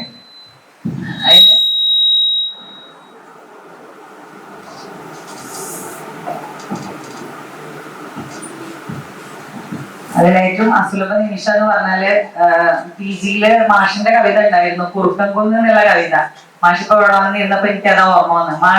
സിലബസില് മാഷിന്റെ കവിത, മാഷിനെ പഠിപ്പിച്ചിരുന്ന ഒരു അനുഭവം, അതൊരു അനർഘ നിമിഷമായിരുന്നു എന്നെ സംബന്ധിച്ചിടത്തോളം. പിന്നെ മാഷിന്റെ പല കവിതകളും ഇപ്പൊ ന്യൂ ഇയറിന് ഇറങ്ങിയ 2025 ജനുവരി 1 ഇറങ്ങിയ ജിജി എവിടെ എന്നുള്ള കവിത ഞാൻ വായിച്ചിട്ടുണ്ടായിരുന്നു.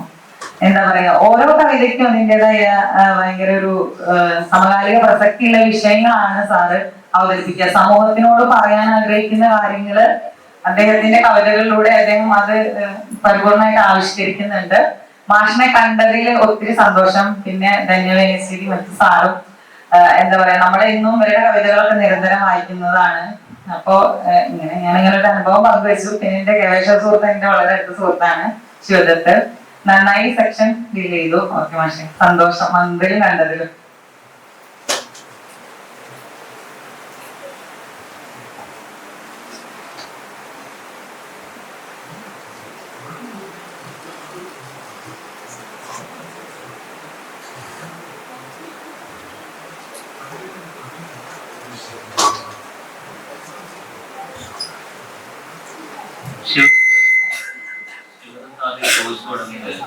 ഈ കവിത അതിന്റെ വ്യത്യസ്തമായ രാഷ്ട്രീയ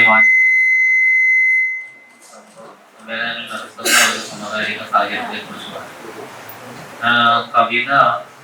കവിതയിൽ മാത്രമാണ് തോന്നുന്നത്, കവിതയിലാണ് സജീവമായിട്ട്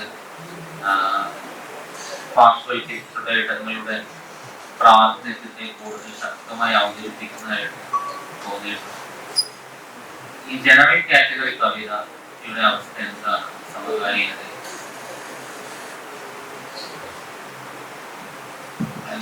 ആരോടാണ് ആലോചന പറഞ്ഞാലും ഞാൻ തൃപ്തനാണ്.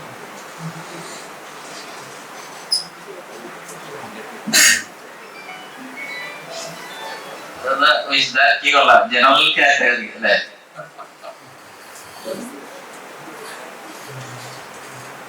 അത് വലിയ ചോദ്യമാണ്. അത് ചോദിക്കേണ്ട ചോദ്യമാണ്.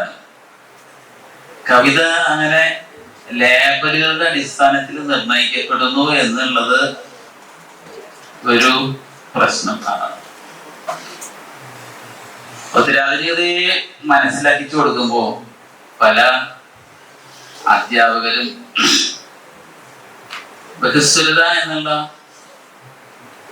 ഒരു കാഴ്ചപ്പാടിന്റെ ഒരു സൈദ്ധാന്തികമായിട്ടുള്ള അടിസ്ഥാനത്തിൽ പരിസ്ഥിതി കവിത, ദളിത് കവിത,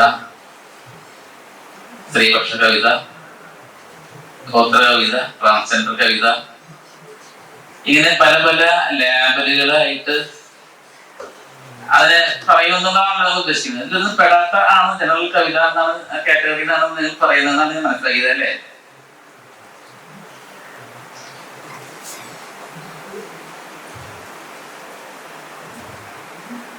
ശരിക്കും പറഞ്ഞാല് പോസ്റ്റ് മോഡേൺ കവിത എന്ന് പറയുന്നത് ഈ പറഞ്ഞ ലേബലുകളിൽ പെടുന്നത് മാത്രമല്ല, അത് മുഖ്യമായിട്ടും ലോക്താള് കൊണ്ടുവരുന്ന ഒരു സൈദ്ധാന്തിക പരിസരമാണ്. മറ്റുള്ളവരും പറയാതില്ല. എങ്കിൽ പോലും ഫ്രെഡറിക് ജെയിംസിനെ പോലെയുള്ള ആളുകള് അതിനെ ആ മാതിരി മാത്രമല്ല കാണുന്നത്. ടറിയഗട്ടിനെ പോലെയുള്ള ആളുകള് ഉത്തരാധുനിക കവിത ആ മാതിരി മാത്രമല്ല കാണുന്നത്. അത് വിശദീകരിച്ച് കുറെ ഇംഗ്ലീഷൊക്കെ പറയുന്നില്ല. അതുകൊണ്ടുള്ളൊരു മെനക്കെടുകൊണ്ട് ഞാനൊന്നും പറയാണ്ടില്ല. ഈ ബൃഹദാഖ്യാനങ്ങളുടെ തകർച്ചയോട് കൂടിയിട്ട് ഈ സോഷ്യലിസം പോലെയുള്ള വലിയ ബൃഹദാഖ്യാനങ്ങളുടെ തകർച്ചയോട് കൂടിയിട്ട്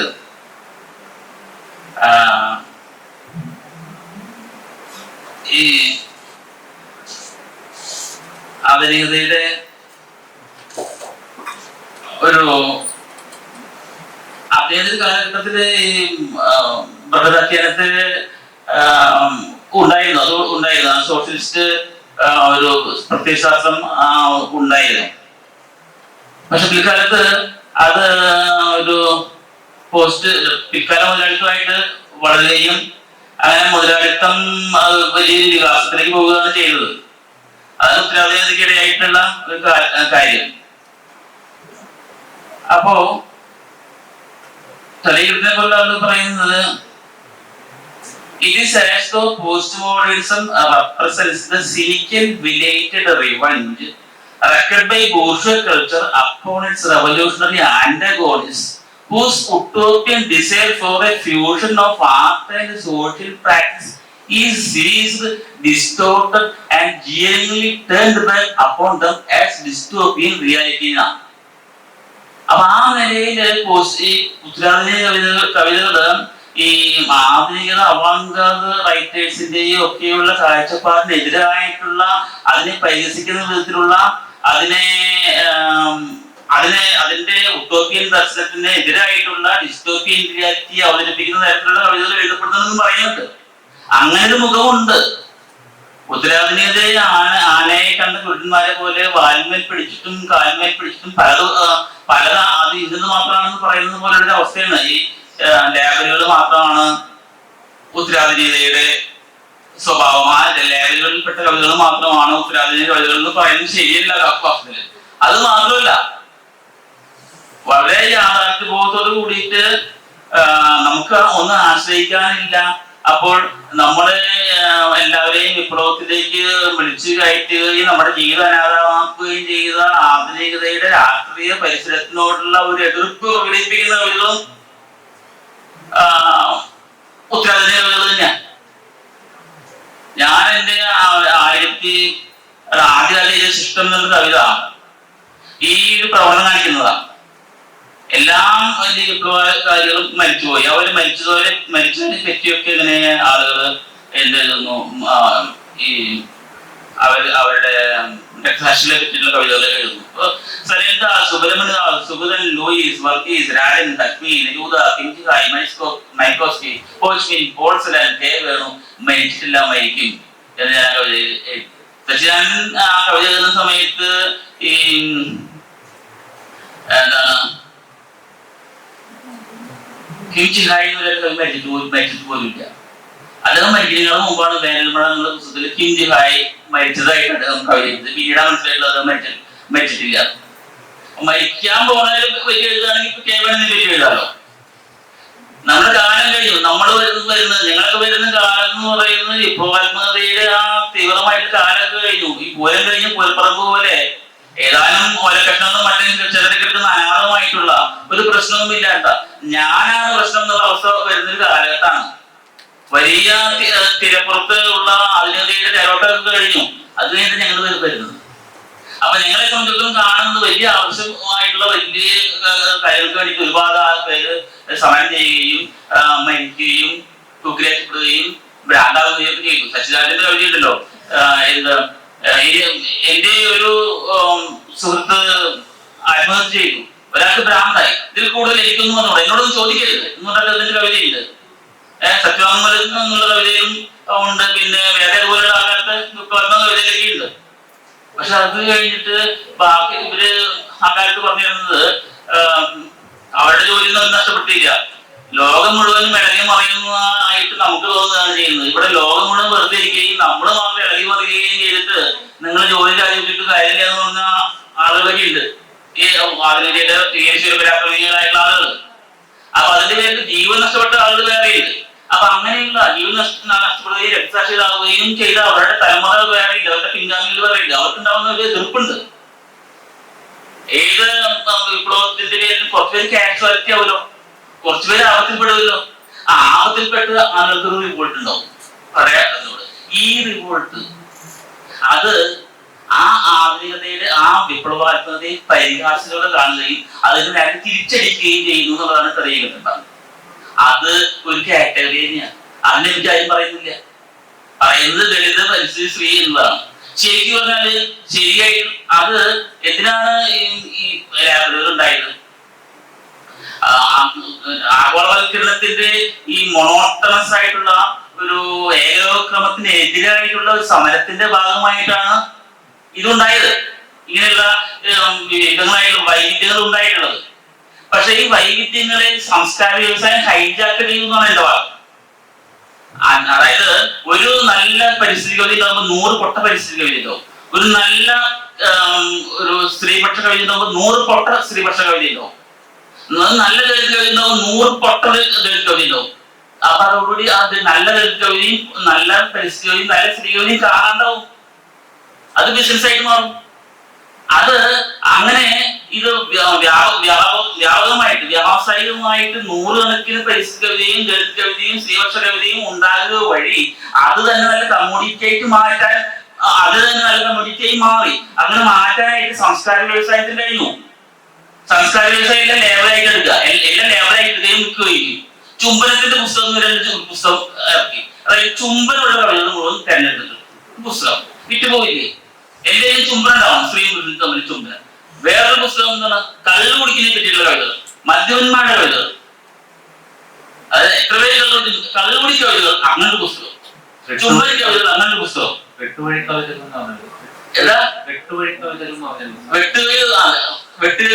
കവിതകൾ ഈ കവിതയ്ക്ക് എഴുതിയതുകൊണ്ട് ഇവിടെ കൊലപാതകം ഉണ്ടാവാതിരിക്കുന്നല്ലോ. കണ്ണൂരിനെ പറ്റിയൊരു അതിന്റെ അവിടുത്തെ കൊലപാതകത്തെ പറ്റി കവിത എഴുതിയ പിറ്റേ ദിവസം വേറെ സ്ഥലത്ത് കൊലപാതകം നടക്കും. അപ്പൊ അതിനെ പറ്റിയൊരു കവിത എഴുതും. അപ്പൊ ആ വീണ്ടും ഒരു കൊലപാതകം ഉണ്ടാവും. ഇങ്ങനെ ഈ അക്രമങ്ങളും അനീതികളും കവിതകൾക്കും അല്ലെങ്കിൽ സാഹിത്യവും തമ്മിൽ ഒരുതരം പരസ്പര സഹവർത്തിത്വത്തോടെ നടക്കുകയാണോ എന്ന് പോലും ചിന്തിക്കാൻ തോന്നുന്ന വിധത്തിൽ ഈ ലാബുകളെ കൾച്ചറൽ ഇൻഡസ്ട്രി, സംസ്കാര വ്യവസായം ഹൈജാക്ക് ചെയ്ത് നശിപ്പിക്കുകയാണ് ചെയ്തത്. അല്ലെങ്കിൽ ശരിക്കും അഡോണോ പോലെയുള്ള സൈദ്ധാന്തികർ പറയുന്നത് പോലെ യഥാർത്ഥത്തിൽ ഈ കവിതയ്ക്ക് അതീശ പ്രത്യയശാസ്ത്രത്തെ പ്രതിരോധിക്കാനുള്ള യഥാർത്ഥത്തിലുള്ള കെൽപ്പുണ്ടായിരുന്നെങ്കിൽ സമൂഹത്തിൽ മാറ്റം നടന്നേ. ആ നെഗറ്റീവായിട്ടുള്ള അദ്ദേഹം പറയുന്ന വാക്കതാണ് കലയുടെ നിഷേധാത്മകത. അതീശ പ്രത്യയശാസ്ത്രത്തെ പ്രതിരോധിക്കാനുള്ള കഴിവ്, ആ ശക്തി അതുണ്ടായിരുന്നെങ്കിൽ സമൂഹത്തിൽ മാറ്റം നടന്നേനെ. ഇപ്പൊ എന്താ മാറ്റം നടക്കാത്തത്? ആർക്കും വേണമെങ്കിൽ ദളിത് കവിത എഴുതിക്കൂടെ, ആർക്കും വേണമെങ്കിൽ ഒരു പരിസ്ഥിതി കവിത എഴുതിക്കൂടെ, ആർക്കും വേണമെങ്കിൽ സ്ത്രീപക്ഷ കവിത എഴുതിക്കൂടെ. അപ്പൊ അത് ഞങ്ങൾ നല്ലത് ഉണ്ടാവുന്നുണ്ട്. ലാബുകളിൽ നല്ല കവിത ഉണ്ടാവുന്നുണ്ട്, കവിതയും കൂടി ഉണ്ടാവണം. പക്ഷെ കവിതയൊക്കെ ഉണ്ടാവുന്നത് ലാബിന്റെ അടിസ്ഥാനത്തിലുള്ള വ്യാപകമായുള്ള എഴുത്താണ് ഉണ്ടാവുന്നത്. ഇത് കൾച്ചറൽ ഇൻഡസ്ട്രിയുടെ ഭാഗമാണ് പറയുന്നത്. അത് എന്തിനു വേണ്ടിയിട്ടാണോ അത് ഉണ്ടായത്, അത് സ്വയം തോൽപ്പിക്കുകയാണ്. ആഗോളവൽക്കരണത്തിന്റെ ഏകപക്ഷീയമായിട്ടുള്ള ഏകോപക്രമത്തിന് എതിരായിട്ടുള്ള ഒരു സമരത്തിന്റെ ഭാഗം എന്നുള്ള നിലയിൽ ഈ വൈവിധ്യത്തെ കൊണ്ടുവരുമ്പോൾ ആ കൊണ്ടുവരുന്ന ആ വൈവിധ്യം നിറഞ്ഞ എഴുത്തുകളെ കമേഴ്ഷ്യലൈസ് ചെയ്യുകയും കണ്ടമാനങ്ങൾ പ്രൊഡ്യൂസ് ചെയ്യുകയും ചെയ്തിട്ട് യഥാർത്ഥത്തിലുള്ള പരിസ്ഥിതി കവിതകളെയും ദളിത് കവിതയും സ്ത്രീപക്ഷ കവിതയും റദ്ദാക്കുകയും ചെയ്യുക വഴി ആ സമരത്തെ തോൽപ്പിക്കുകയാണ് ചെയ്യുന്നത്. അത് തന്നെയാണ് ഞാൻ ഹൈജാക്ക് ചെയ്തെന്ന് പറയുന്നത്. അങ്ങനത്തെ സാമൂഹ്യ വ്യവസ്ഥ കവിതയിൽ നിലനിൽക്കുന്നുണ്ട്. മറ്റേ നിരൂപണം, മറ്റേ നോവലിന്റെ രംഗത്ത് അങ്ങനെ ഒരു സംഭവമുണ്ട്. പക്ഷെ ഒരേ സമയം ആശങ്കയും ഒരേ സമയം തമാശയായിട്ടോ ഗതികേടായിട്ടൊക്കെ തോന്നിയ ഒരു പ്രതിഭാസം ഉണ്ട്. അത് ഡെത്ത് ഓഫ് ദ ഓതർ എന്ന് പറഞ്ഞ് നമുക്ക് ഒരു പരിധിവരെ എഴുത്തുകാരെ രക്ഷപ്പെട്ടിരുന്ന് സേഫായിരുന്ന ഒരു സ്പേസ് ഉണ്ടായിരുന്നു എഴുത്തിന് ശേഷം എന്നുള്ളൊരവസ്ഥയിൽ. പക്ഷെ സമകാലീനതയിൽ ഈ പൊളിറ്റിക്കൽ ഇൻകറക്റ്റ് എന്ന് പറയുന്ന ഒരു സങ്കേതം ഈ എഴുത്തുകാരെ വീണ്ടും പ്രകോപിതരാക്കിയോ വിശദീകരണം പറയിപ്പിക്കാനോ ഏറ്റവും റീസെന്റ് ഉദാഹരണം മാഷിന്റെ തന്നെ കവിത മാഷ് ദീർഘമായിട്ട് അതിനെക്കുറിച്ച് സോഷ്യൽ മീഡിയയിൽ എഴുതുകയും ചെയ്തു. ഈ പ്രതിഭാസത്തെ എങ്ങനെയാ കാണുന്നത്? മാഷ് പുതിയ ചർച്ചയുണ്ടായ ചുരുക്കത്തിൽ ഇതാണ് ചോദ്യം. ഈ എഴുത്തുകാരനെ വീണ്ടും പ്രകോപിപ്പിച്ച് ഡെത്ത് ഓഫ് ദ ഓതറിന് അപ്പുറത്തേക്ക് അതിന്റെ വിശദീകരണം ചോദിക്കത്തക്ക രീതിയിലേക്ക് പൊളിറ്റിക്കൽ ഇൻകറക്റ്റ്നെസ് സജീവമായിട്ട് സമകാലീനതയിൽ പ്രവർത്തിക്കുന്നുണ്ട്. ഇത് ശരിയോ തെറ്റോ? എന്താ നിങ്ങളുടെ അഭിപ്രായം?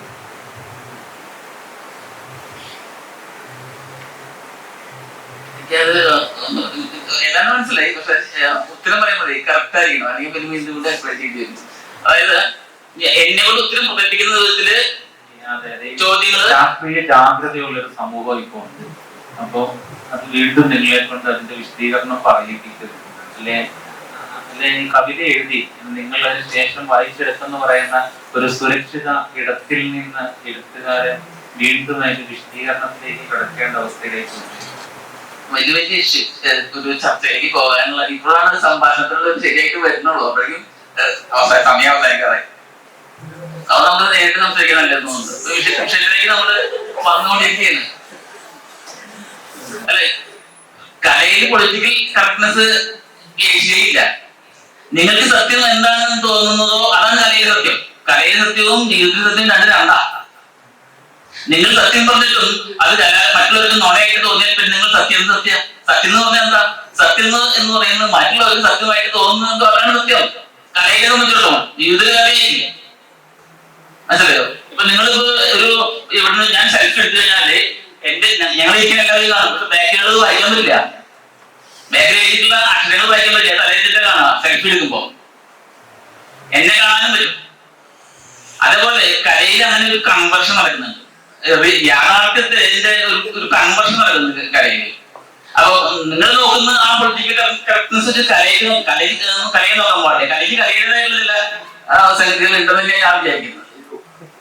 പക്ഷെ അത് ഡീകോഡ് ചെയ്തിട്ട് നിങ്ങൾക്ക് കഴിയണമെങ്കിൽ നിങ്ങൾക്ക് വായിക്കാൻ പറ്റും. ബാക്കിൽ അങ്ങനെ എനിക്ക് വായിക്കാൻ പറ്റും. പക്ഷെ ഡീകോഡ് ചെയ്യാൻ പറ്റാത്ത വളരെ യാന്ത്രികമായിട്ട് പൊളിറ്റിക്കൽ കറക്റ്റ്നെസ് നോക്കുന്ന ആളുകളാണ് എന്നെ കൊണ്ട് ഉത്തരം പറയുന്നത്. അങ്ങനെയാണ് ഡെത്ത് ഓഫ് ഓർഡർ നടത്താറുണ്ട്. ഡെത്ത് ഓഫ് ഓർഡറിന്റെ പറഞ്ഞില്ലേ വീണ്ടും കൊണ്ടൊരു ഡെത്ത് ഓഫ് ഓർഡർ എന്നുള്ള സങ്കടം അല്ലാണ്ടാക്കുന്നു പറയുന്നില്ല. അതാണ് പൊളിറ്റിക്കൽ കറക്റ്റ്നെസിന്റെ കാര്യം മാത്രം നോക്കുകയും കലയുടേതായിട്ടുള്ള ചില മാനദണ്ഡങ്ങൾ ഉപയോഗിക്കാൻ അശക്തരാകുകയും ചെയ്യുന്ന ആളുകൾ ചെയ്യുന്ന പണി. ഓക്കെ. പക്ഷെ സമയത്തിന്റെ പരിമിതിയെ പറ്റിയുള്ള ബോധമുണ്ട്. എന്നാൽ പോലും അതിനെ നിർത്തിയ ഒരു കാര്യത്തിന് ഒരു എന്താ പറയാ മനുഷ്യനും കൂടി ഒരു ക്ലാരിറ്റി തന്നാൽ കൊള്ളാമെന്നുണ്ട്. അതായത് എനിക്ക് ഒടുക്കം പറഞ്ഞു നിർത്തിയിട്ടുള്ളത് കലയുടേതായിട്ടുള്ള ഒരു വഴിയിലൂടെ പോവാൻ ഓർഡറുതായിട്ടുള്ള ഒരു വഴിയിലൂടെ പോവുകയും എന്നുള്ളതാണ്. അപ്പൊ അതെങ്ങനെയാണ്? അത് അതിനകത്തൊരു സംഘർഷവും ഇല്ല. അത് അതിൻ്റെതായിട്ടുള്ള രണ്ട് വഴികളിലൂടെ പോയാൽ മതി. ഇവിടെയുള്ള ഈ തരത്തിലുള്ള ചൂഷണങ്ങളും പട്ടിണിയും മറ്റൊന്നും അഡ്രസ് ചെയ്യപ്പെടാതെ ഒരു സംഗതി അത് അതിന്റെ ഒരു ലാവണ്യ ശാസ്ത്രപരമോ അല്ലെങ്കിൽ സൗന്ദര്യാത്മകമോ ആയിട്ടുള്ള ഒരു വഴിയിലൂടെ മാത്രം മുന്നേറിയാൽ മതി.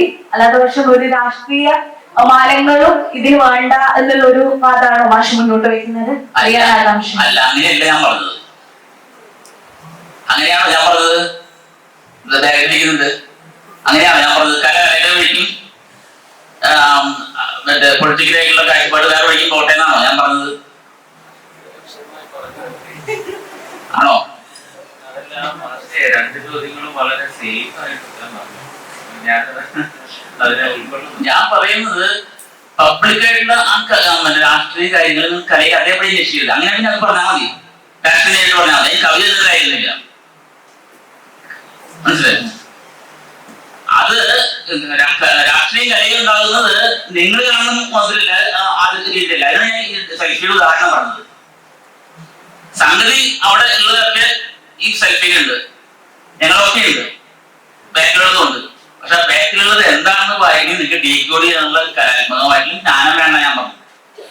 അല്ലെങ്കിൽ ഇപ്പൊ പറയാനുള്ളത് ഈ രാഷ്ട്രീയം പറയാനാണെങ്കിൽ ഞാൻ കവിത നിർത്തലായിരുന്ന നേരെ ചോദി പറയാവുന്ന ഒരു കാര്യം നിങ്ങൾ ബോധവൽക്കരിക്കാൻ പറ്റാവുന്ന കാര്യം അങ്ങനെ പറഞ്ഞ പോലെ കവിത എന്ന ഒരു കാര്യമുണ്ടോ? അതാ ഞാൻ പറഞ്ഞത്. അതായത് കവിതയും മറ്റേ നൈതികതയും രണ്ടായി പോകണമെന്നല്ല ഞാൻ പറഞ്ഞത്. ഞാൻ പറഞ്ഞത് ഇവിടെ അനീതിക്കെതിരായിട്ട് എവിടെ കൊലപാതകം ഉണ്ടാവുമ്പോ അതിനെപ്പറ്റി കവിത എഴുതുന്നതിന് കവിത എഴുതുന്നു. പക്ഷെ അതുകൊണ്ട് എന്താണോ ആ കവിത വായിക്കുമ്പോൾ വേറൊരു കൊലപാതകം കൂടി ഉണ്ടാവുന്ന പറയുന്നത്. അതായത് സമൂഹത്തില് ഈ കവിതയ്ക്ക് ഏശാൻ പറ്റുന്നില്ല. ഒരു കവിത കലയാവുമ്പോൾ മാത്രമാണ് അത് മനുഷ്യനെ മാറ്റുക. വർത്തമാനം പറഞ്ഞുകൊണ്ട് നിങ്ങൾ നന്നാവുന്നില്ല. നിങ്ങളുടെ മനസ്സിനെ സ്പർശിക്കാൻ കഴിയുമെങ്കിൽ അത് വേറൊരു ഒരു രീതിയാ. അതൊക്കെ കലാത്മകമായിട്ടുള്ള ജ്ഞാനം എന്നൊക്കെ പറയുമ്പോൾ കലാത്മകമായിട്ടുള്ള ജ്ഞാനം ഏത് തരം വിഭാഗങ്ങളിലാണ് നിൽക്കുന്നതെന്നും അതിന്റെ ആലോചനകളെ എത്തരത്തിലാണ് മുന്നോട്ട് പോകുന്നത് എന്നുള്ളതൊക്കെ വലിയ ചർച്ചയ്ക്കുള്ള ഒരു വിഷയമാണ്. സമയം ഉണ്ടെങ്കിൽ അനുവദിക്കുന്നുണ്ടെങ്കിൽ മാത്രം ഭാഷാനും കൂടി മറുപടി പറഞ്ഞാൽ കൊള്ളാവുന്നുണ്ട്. അനുവദിക്കുന്നുണ്ടോ? അങ്ങനെ പറയും. ചോദ്യത്തിന് പോകുള്ളൂ. സമയത്ത് പറയാൻ പറ്റില്ല. ഒരു കാര്യം ഒന്ന് പറഞ്ഞ ബന്ധപ്പെട്ട് കൂട്ടിച്ചേർക്കാന്ന് വിചാരിക്കുന്നു. ഇപ്പം കവിതയിലെ ഈ പൊളിറ്റിക്കൽ കറക്റ്റ്നെസ് എന്നുള്ളൊരു വലിയ ചർച്ച ചെയ്യേണ്ട വിഷയമാണ്. കാര്യം എന്ന് പറഞ്ഞാല് ഞാൻ മനസ്സിലാക്കുന്നത് എന്റെ ഒരു ബോധ്യം ഞാൻ പറയാം. ഇപ്പൊ ഒരു ഒരു കവിക്ക് നീതിയെ പറ്റിയും നൈതികതയെ പറ്റിയും ഒക്കെ, അല്ലെങ്കിൽ നമ്മുടെ സമൂഹത്തെ പറ്റിയുള്ള ഒരു രാഷ്ട്രീയ ബോധ്യം ഒരു കവിക്കുണ്ട്. അപ്പോൾ ആ കവി എഴുതുന്ന കവിതയ്ക്കകത്ത്, കവിത ഒരിക്കലും ബോധപൂർവമായ ഒരു കാര്യമില്ല, അബോധത്തിലാണ് കവിത സംഭവിക്കുന്നത്. അപ്പോൾ ഈ അബോധപരമായ കവിത എഴുത്തിനകത്ത് കവിയുടെ രാഷ്ട്രീയം കടന്നു വരും എന്ന് തന്നെയാണ് ഞാൻ വിശ്വസിക്കുന്നത്. അത് കവി പിന്തിരിപ്പൻ രീതിയിലാണ് കവി ഒരു സമൂഹത്തെ കാണുന്നതെങ്കിൽ ആ എഴുത്തിനകത്ത് അത് പ്രതികരിക്കുക തന്നെ ചെയ്യും. അത് ചോദ്യം ചെയ്യുമ്പോൾ കവി അതിനോട് പ്രതികരിക്കണോ വേണ്ടോ എന്നുള്ള രണ്ടാമത്തെ കാര്യം. പക്ഷെ ഒരു കവിയുടെ രാഷ്ട്രീയപരമായിട്ടുള്ള അയാളുടെ ബോധ്യങ്ങൾ തന്നെയാണ് എഴുത്തിനകത്ത് കടന്നു വരുന്നത്. അത് രാഷ്ട്രീയ കവിത എന്താ പറയുക, പ്രകടനപരമായിട്ട് എഴുതുക എന്നുള്ളതല്ല, അല്ലാതെ എഴുതുന്ന കവിതയും രാഷ്ട്രീയം തന്നെയാണ് കവിതയ്ക്കകത്ത് ഏറ്റവും പ്രധാനപ്പെട്ട അസംസ്കൃത വസ്തു എന്നാണ് ഞാൻ മനസ്സിലാക്കുന്നത്.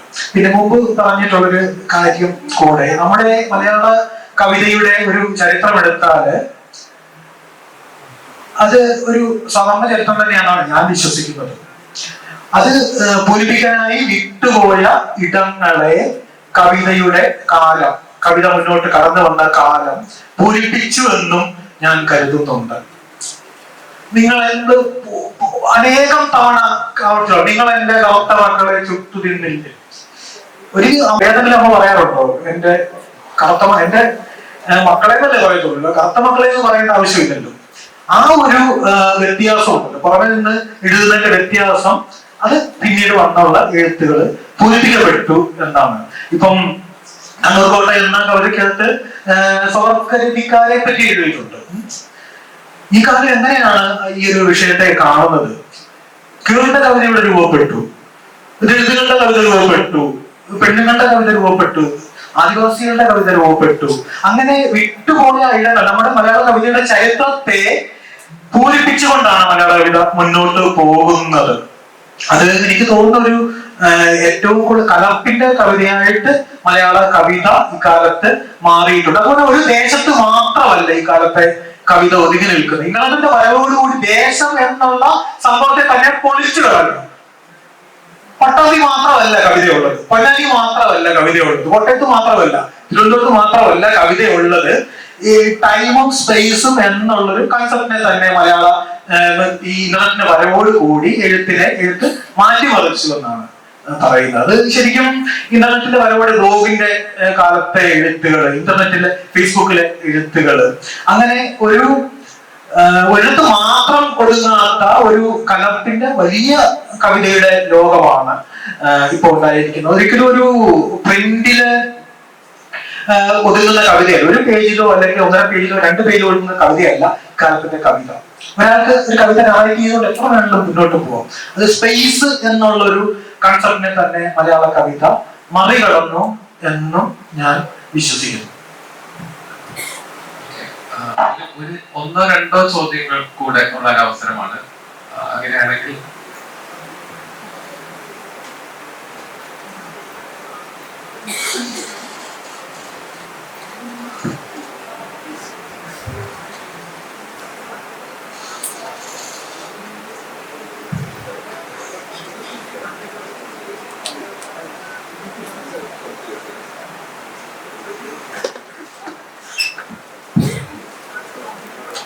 ചോദ്യങ്ങൾ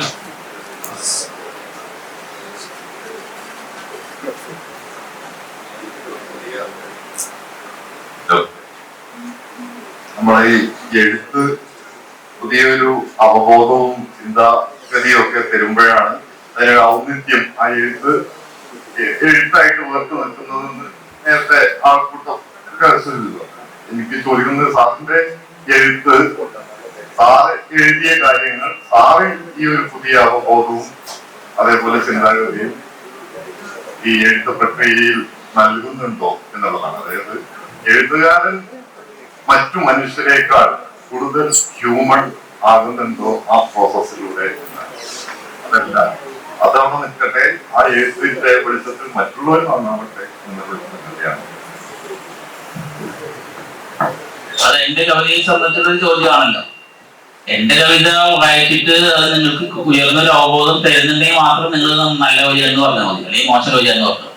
അത് തരണമെന്നാണ് എന്റെ പക്ഷം. എന്റെ കവിത അങ്ങനെ തരുന്നുണ്ടോ എന്ന് പറയാൻ ഞാൻ ആളല്ല. അതിന്റെ വിധാതാക്കൾ നിങ്ങളാണ്, വായനക്കാരാണ് പറയുന്നത്.